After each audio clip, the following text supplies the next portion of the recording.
Hi friends, ఈరోజు మా mummy చేసి సింపుల్ అండ్ టేస్టీ చట్నీ చేసుకుందాము. ఈ చట్నీ ఇడ్లీ దోశలలోకి చాలా బాగుంటుంది. 2 తినేవాళ్ళు 4 తింటారనమాట.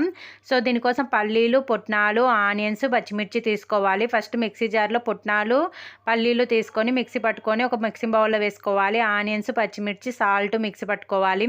పసుపు, పెరుగు, తగినన్ని వాటర్ వేసుకొని లంప్స్ లేకుండా బాగా కలిపి పక్కన పెట్టేసుకుందాము. తాలింపు కోసము కడాయిలో ఆయిల్ వేసుకొని ఆనియన్స్, తాలింపు దినుసులు, కరివేపాకు వేసుకొని తాలింపు అంతా వేగిన తర్వాత కలిపి పెట్టుకున్నటువంటి వాటర్ కూడా వేసుకొని హై ఫ్లేమ్లో 2 మినిట్స్ ఉడికించుకొని లో ఫ్లేమ్లో ఒక 10 మినిట్స్ ఉడికించుకోవాలి, పచ్చి స్మెల్ పోయేంత వరకు. ఇలా కన్సిస్టెన్సీ వచ్చిన తర్వాత కొత్తిమీర వేసుకొని 2 సెకండ్స్ పక్కన పెట్టామంటే కన్సిస్టెన్సీ అనేది ఇంకొంచెం తిక్కుగా అవుతుంది.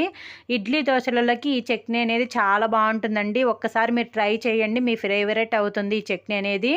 సో మీకు ఈ వీడియో యూస్ఫుల్ అనిపిస్తే మన ఛానల్ లైక్ చేసి సబ్స్క్రైబ్ చేసుకోండి. Thank you for watching friends.